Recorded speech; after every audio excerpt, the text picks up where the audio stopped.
Sir मन में लगातार विचार क्यों उठते रहते हैं और वो विचार अब अधिकतर परेशान भी करते रहते हैं, बताइए कि इससे मुक्ति कैसे मिले और मन एकदम शांत हो जाए।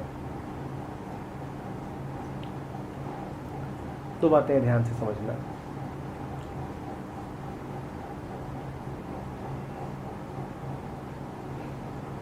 जो बोलो, विचारों से मुक्ति, विचारों का दमन, विचारों का निग्रह, ये सब कुछ भी एकमात्र विचार ही है और कुछ नहीं है। जिस क्षण विचार परेशान कर रहा हो उसी क्षण ये विचार भी उठता है कि कैसे इस परेशानी वाले विचार से मुक्ति मिले। ये विचार उस परेशानी वाले विचार का हिस्सा है, उसका साथी है, ये उससे अलग नहीं है। ऊपर ऊपर से देखने पर ऐसा लगता है जैसे कि ये दूसरा विचार है, ये उसका विरोध कर रहा हो। जैसे कि एक विचार तो आता है जो परेशान करता रहता है और दूसरा विचार आकर के कह रहा है कि नहीं, मुझे परेशानी नहीं चाहिए ना। विचार हमेशा द्वैत में चलते हैं। कोई भी विचार अपने से विपरीत की पृष्ठभूमि के बिना आ ही नहीं सकता। तुम डरे ना हो, तुम्हें उम्मीद का विचार नहीं आएगा। दूरी ना हो, नजदीकी का विचार नहीं आएगा। कालिमा ना हो, सफेदी का विचार नहीं आएगा। भूखे ना हो, भोजन का विचार नहीं आएगा। प्रत्येक विचार अपने विपरीत के नेपथ्य में ही फलता फूलता है। नेपथ्य में विपरीत ना बैठा हो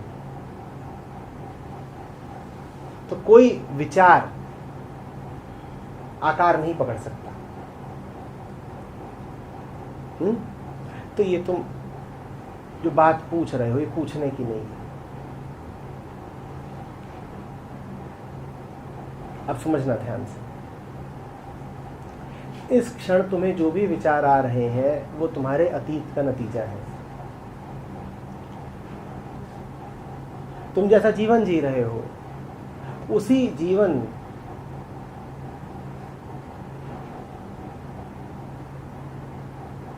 के अनसुलझे हिस्से समय बन जाते हैं। उसी जीवन के अनुत्तरित प्रश्न समय बन जाते हैं। वो आगे बढ़ते जाते हैं और तुम्हें व्यथित करते जाते हैं। तुम्हारे अतीत में जो भी कुछ अधूरा है वही आज विचार बन के तुम्हारे मन में घूमता है। हाँ, ऐसा जरूर लगेगा कि अभी कुछ हुआ है जिसके कारण विचार उत्पन्न हुआ, खड़ा हुआ। अभी ऐसा हो सकता है कि बाहर से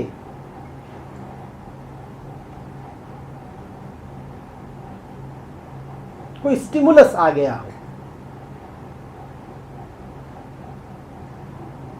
कोई उत्तेजक संदेश आ गया हो।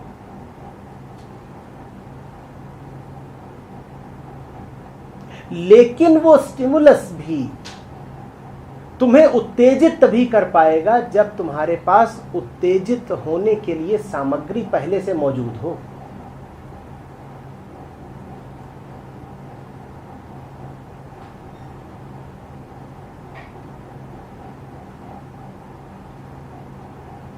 तुम परेशान हो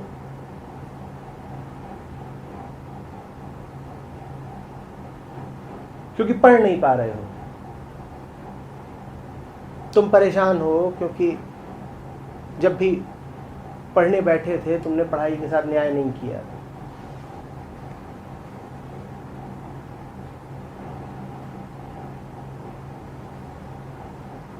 तुम मन बहलाने के लिए घूमने निकलोगे, तुम्हें सड़क पर कहीं दुकान पर कोई किताब रखी दिख जाएगी, तुम्हारे मन में तुरंत वही पुराना विचार आ जाएगा कि मैं पढ़ नहीं रहा हूं, कुछ गलती हो रही है। फिर तुम कहोगे विचार तुम्हें परेशान कर रहा है। न विचार परेशान कर रहा है, न जो किताब तुम्हारे समक्ष आ गई वो तुम्हें परेशान कर रही है। परेशानी का कारण तुम अपने साथ लेकर के घूम रहे हो। जो भी अपूर्णताएं हैं पुरानी, वही अभी पूर्णता के लिए व्यथित होकर के मन में चक्कर काटती हैं।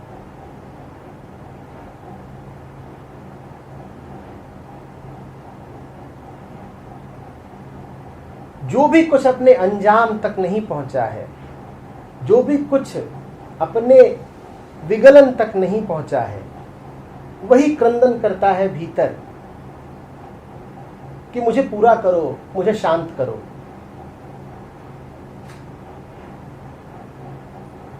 तो पहला सूत्र, जीवन ऐसा जियो जिसमें आगे के लिए बहुत कम छोड़ो। जीवन ऐसा जियो जिसमें भविष्य पर कम से कम भरोसा करो। जीवन ऐसा जियो जिसमें तुमने आंतरिक दमन कम से कम कर रखा हो।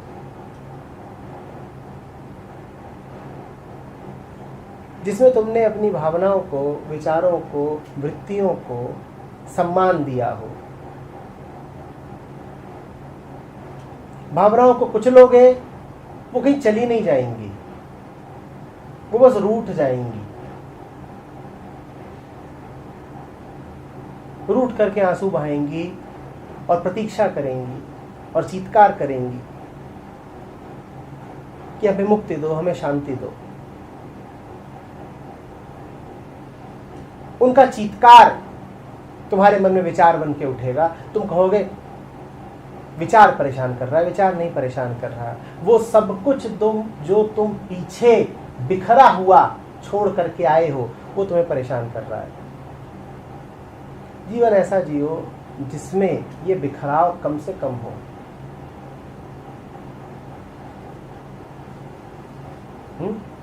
तुम पूछोगे उस बिखराव का क्या करें जो छोड़ ही आए हैं पीछे। उन सब धागों का क्या करें जो उलझे ही हुए हैं।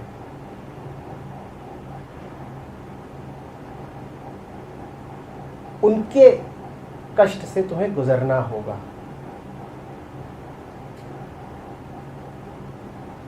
उनसे संबंधित विचारों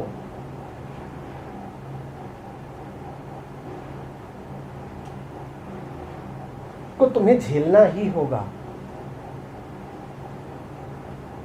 हाँ, शांत रहकर, मौन रहकर अगर तुमने उन विचारों को होने दिया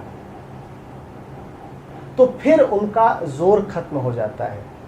और अगर अभी भी तुम पुराने विचारों के विरोध में जुटे रहे तो फिर तुमने ये पक्का कर लिया कि वो आगे भी चलेंगे। ये दूसरा सूत्र हुआ। ये सूत्र ये हुआ कि जो विचार चल रहा हो उसके विरोध में मत उतरो। उसकी ऊर्जा को स्वयं चुक जाने दो। विचार का विरोध विचार को दीर्घायु बना देता है। विचार के ऊपर किसी भी नाम का आरोपण विचार को और ऊर्जा दे देता है।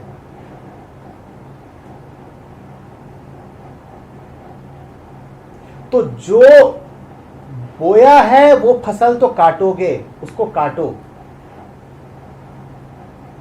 और बिना घृणा, तृष्णा, वितृष्णा के काटो। सर झुका दो कि अपनी ही करनी है, झेलनी तो पड़ेगी, और उसको झेल जाओ, उसको गुजर जाने दो। पुराना कर्मफल ऐसे कटता है और नया कर्मफल तैयार करो मत। पुराने को कटने दो, नया तैयार करो मत। यही दो सूत्र कह रहा हूं। हम उल्टा जीते हैं। नया भी प्रतिदिन तैयार किए जाते हैं, और पुराना जो बीत जाने के लिए हमारे सामने आता है, हम उसके साथ ऐसी धींगा मुश्ती करते हैं कि वो बीतने नहीं पाता। नतीजा ये होता है कि सर का बोझ निरंतर बढ़ता ही जाता है।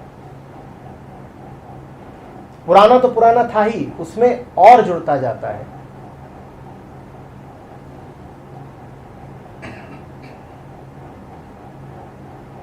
बात समझ रहे हैं?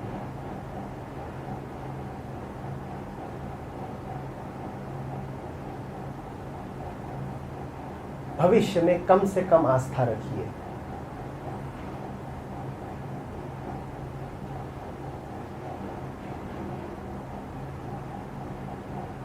ऐसे संबंध ना बनाइए जिनका आधार ही समय और भविष्य हो,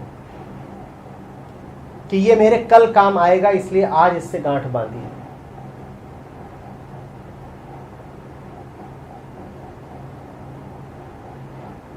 ऐसे कर्म मत करिए जो परिणामोन्मुखी हो, कि कल नतीजा मिलेगा इसीलिए आज कुछ करा है।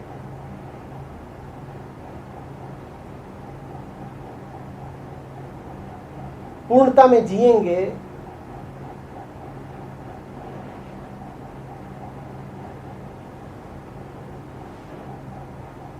तो पूर्णता का आनंद भी पाएंगे।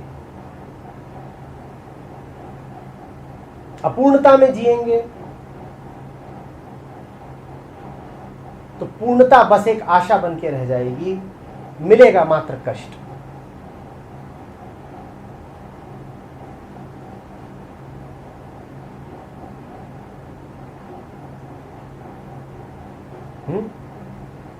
पढ़ने इसलिए मत जाओ कि कल इससे नौकरी मिल जाएगी। नौकरी इसलिए ना करो कि 30 तारीख को तनख्वाह मिल जाएगी। बच्चे इसलिए ना करो कि बुढ़ापे का सहारा बनेंगे। पैसा इसलिए ना इकट्ठा करो कि बीमारी में काम आएगा। किसी से गले इसलिए ना मिलो कि क्या पता इससे क्या जरूरत पड़ जाए। जितना ज्यादा इस कोटि के कर्मों में संलग्न होते हो, उतना ज्यादा तुम विचार प्रधान होते जाओगे, क्योंकि सब कुछ सोच सोच के ही कर रहे हो। फिर शिकायत मत करना कि मन में हर समय विचार क्यों चलते रहते हैं।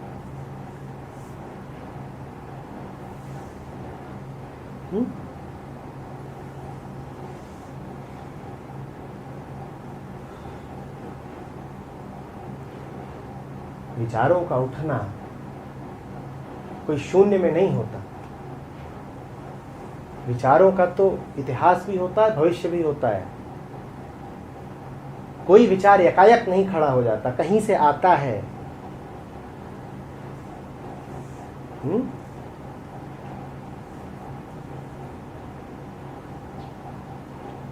ऐसा जीवन मत जियो जिसमें कदम कदम पर सोचना पड़ता हो।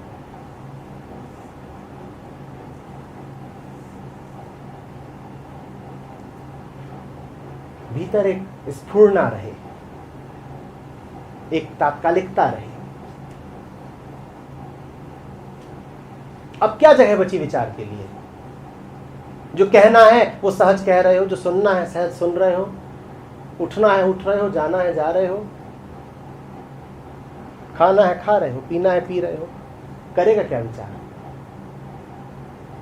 कोई भाया तो तत्क्षण गले लगा लिया, जब विदाई का वक्त आया तो चल दिए। करना क्या विचार का?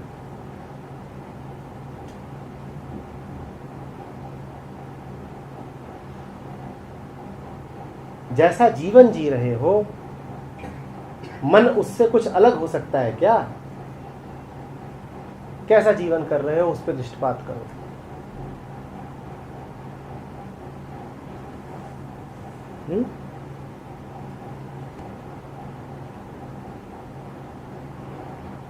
कुछ कहना है तो कह दो, विचार मत करना कि काश आज कह दिया होता तो भला होता। जब बोल रहा हूं तो कई होंगे जो विचार कर रहे होंगे कुछ कहना है। फिर विचार करते करते हो सकता है एक बिंदु पे आके कह भी दें। कहने के बाद ये विचार करेंगे कि जब हम विचार कर रहे थे तो ये क्या बोल गए, हमसे क्या छूट गया। विचार एक अंतहीन श्रृंखला है, शुरू करोगे कहीं से कहीं पहुंच जाता है।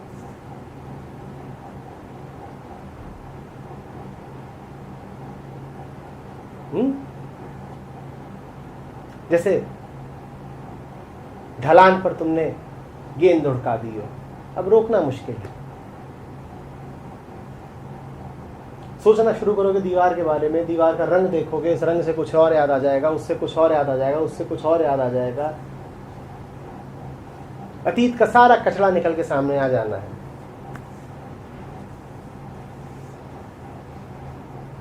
जीवन ऐसा जियो जिसमें इस तरह की शुरुआतें ही ना होती हैं। बैठे हो तो प्रेम से बैठो ना और ध्यान से सुनो। क्या करोगे दीवार का रंग सोच सोच के?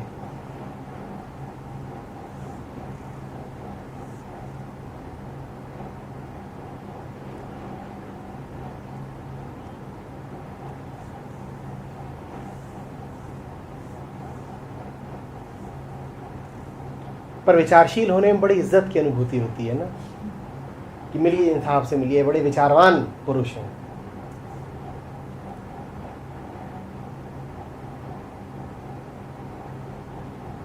बहुत बेचारा है इन्होंने, बहुत बेचारा है।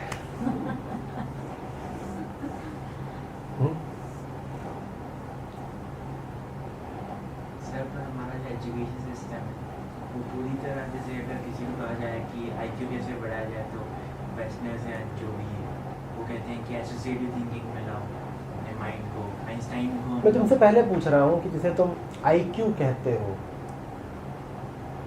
बुद्धि का तुमने एक परिमाण बना रखा है, या ये जितने बैठे हैं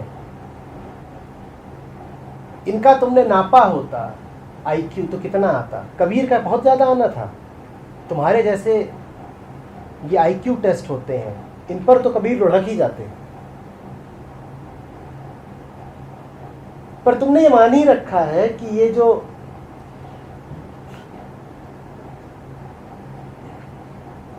बुद्धि परिमाण है, इससे वास्तव में तुम्हारी हैसियत के बारे में कुछ पता चलता है, इससे कुछ नहीं पता चलता। ये तो मन ने अपने लिए खिलौना बना रखा है और तुम खुश हो जाते हो कि मेरा 140 आ गया।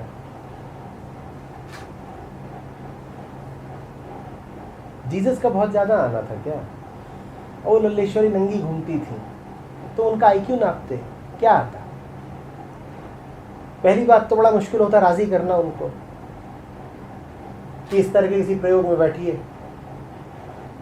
उनको जीने से फुर्सत नहीं है, तुम उन्हें नापना चाहते हो। और वो भी तुलनात्मक तौर पे नापना चाहते हो कि सामान्य आदमी का 100 होता है, आपका देखें कितना है।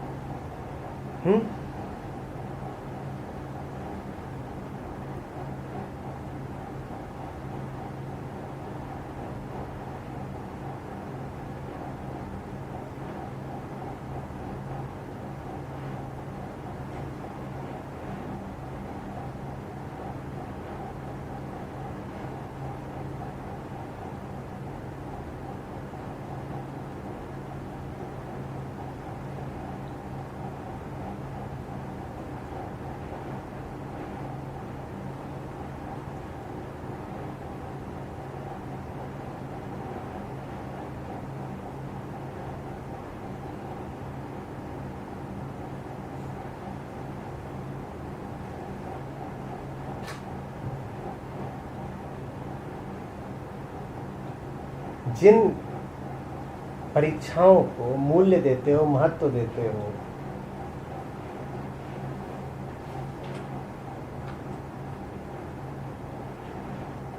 जिन योग्यताओं को, जिन गुणों को पूजते हो, उनमें से तो बहुत कम होंगे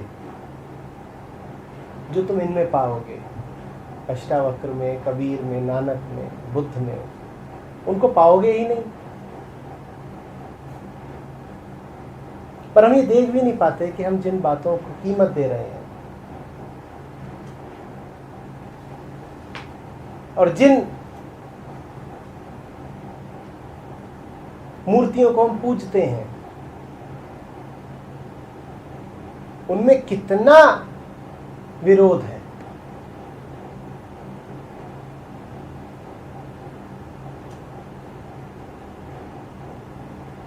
तुम्हारी परीक्षाएं कीमत देती हैं स्मृति को, ये स्मृति पर चलने वाले लोग ही नहीं थे। तुम्हारी परीक्षाएं कीमत देती हैं विश्लेषण को, ये विश्लेषण करते ही नहीं थे। विश्लेषण का तो मतलब होता है तोड़ तोड़ के देखना, ये तोड़ के नहीं तो पूर्ण को देखते थे। पर एक और तो कहते हो कि हम बड़ी इज्जत करते हैं बुद्ध की, जीसस की, अष्टावक्र की, कृष्ण की, और दूसरी ओर ये भी कहते हो कि आईक्यू बड़ी बात। ये दोनों बातें साथ साथ कैसे चलेंगी?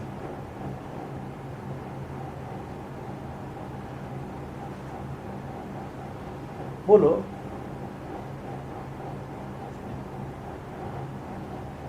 एक्चुअली मैंने ये बोलना चाह रहा था कि मतलब हमारा जो पूरा एजुकेशन सिस्टम है वो इन्हीं चीज़ों को बढ़ावा देते। तो मतलब हम लोग तो लटके हुए हैं क्योंकि हम लोग इंडिया में बॉर्न हुए जहाँ पे अधिकतर धर्म की बातें और इस तरह की बातें होती हैं कि you have to know the self और you have to Zen religion है। और उसी तरह हमारा जो एजुकेशन सिस्टम है वो हमको शुरू से ही आइंस्टाइन और जो कि हमेशा विचारों में डूबे हुए थे और उन्हीं तरह के तो मतलब एक तरीके से भटकाव आ जाता है पूरी तरह कि आदमी समझ ही नहीं पाता कि मतलब मैं तो ऐसे ही मैं सोचता रहता था कि मैं किताबें पढ़ूंगा और कि मैं ज्ञान लूँगा, जानूंगा चीज़ों को। और एक तरफ आपने जो सही कहा कि मैं अध्यात्म से भी जुड़ा हुआ था कि जो शांति मिलती है। और देखो इन दोनों ही बातों की कोई विशेष कीमत नहीं है। एक और तो वो मन है जो विचारों से ही भरा हुआ है और दूसरी ओर वो मन है जिसने ठान ली है कि निर्विचार होना है। उनमें से एक को तुम कहते हो विज्ञानी का मन और दूसरे को तुम कहते हो संत का मन या आध्यात्मिक मन। ये दोनों ही बातें फिजूल हैं। विचार में मूलतः कोई दोष थोड़े ही है, लेकिन जब विचार का दमन किया जाता है तो विचार और सघन हो जाता है। निर्विचार होने की कोशिश विचारों के अंधड़ को जन्म दे देती है।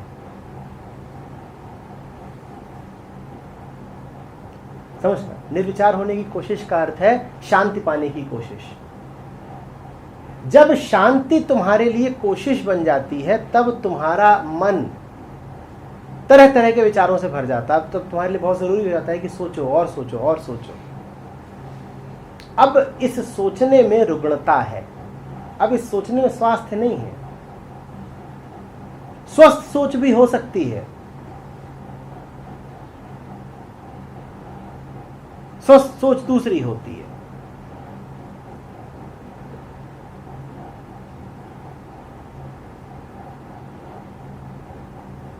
वहां पर सोचा ही उस विषय के बारे में जाता है जो सोच का उचित विषय हो।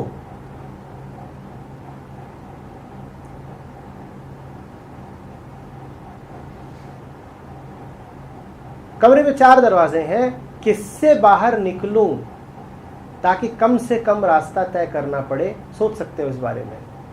पर जब तुम इस बारे में सोचने लगते हो कि शांति कैसे पाऊं, निर्विचार कैसे हो जाऊं, तब तुम सोच पर वो दायित्व डाल रहे हो जिसे पूरा कर पाने की क्षमता सोच में है नहीं। अब विचारों की बाढ़ आएगी।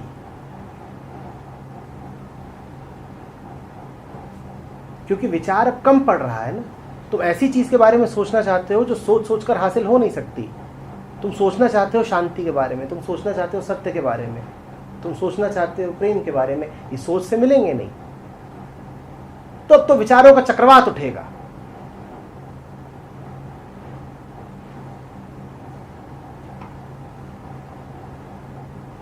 ये रुग्णता है। विचार के माध्यम से उसको पाने की कोशिश जो विचार से हासिल हो ही नहीं सकता, यही रुग्णता है। अन्यथा विचार में कोई बुराई नहीं।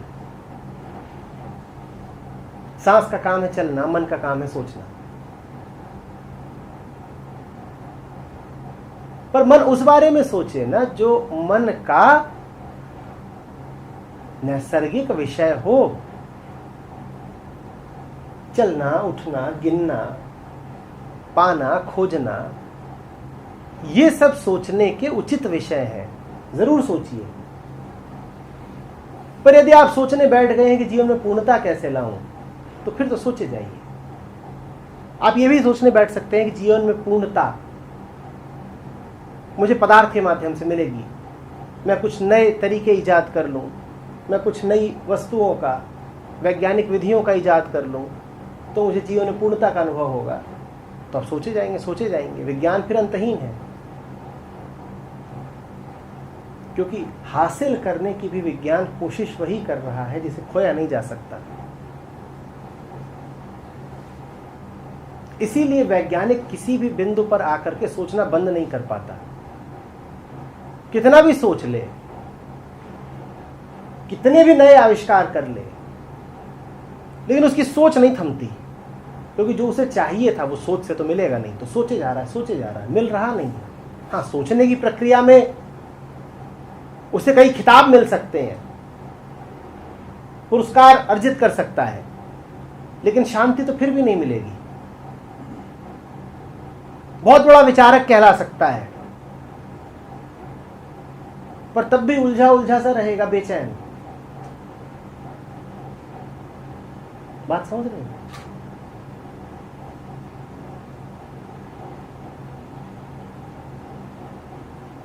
तो सोचो, पर उसी बारे में सोचो जिस बारे में सोचा जा सकता है। तुम्हें बिल्कुल हक है ये सोचने का कि मैं क्या करूं जिससे इस एसी की आवाज जरा कम हो जाए।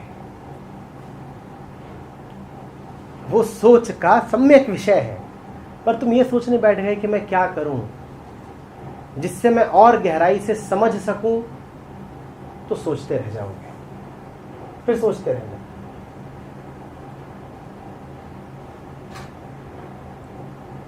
क्योंकि सुनने के लिए और समझ पाने के लिए तुम्हें कुछ करना नहीं है। सोच सोच करके कोई तरीका नहीं ईजाद कर पाओगे जिससे कि इस सत्र में और गहरे डूब जाओ।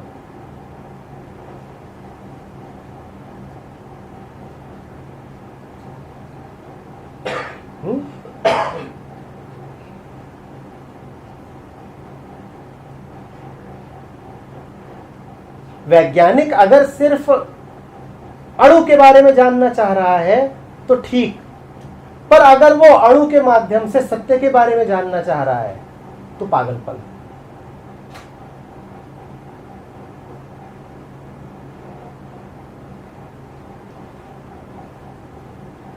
अपनी दूरबीन से और चांद सितारों को देख रहा है तो ठीक, पर अगर वो ये कह रहा है कि इस दूरबीन से अनंत को भी देख लूंगा तो पागलपन।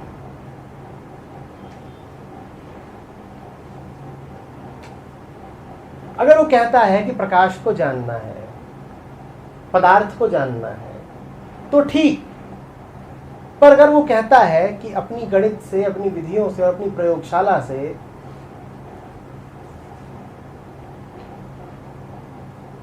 पूर्णता को जान लेना है तो पागलपन।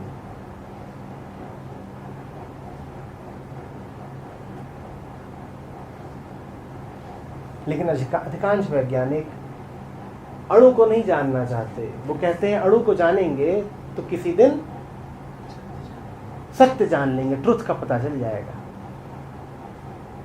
अब अगर वो ये स्वीकार कर लें कि देखिए साहब, अणु को जानने से सत्य जानने का कोई संबंध नहीं है,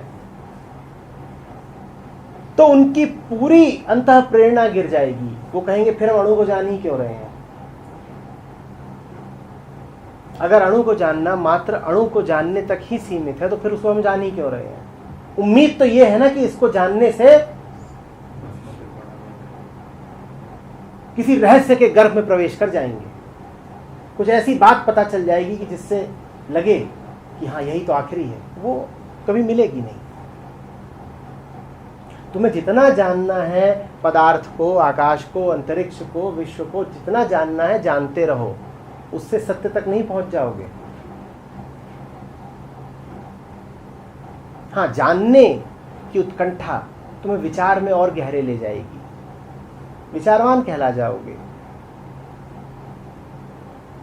ख्याति अर्जित कर लोगे, किताबें लिख लोगे, पर जीवन से तब भी उछते उछते रूठे रूठे रहोगे। अभी तुम्हें तय करना है कि क्या पाया क्या खोया।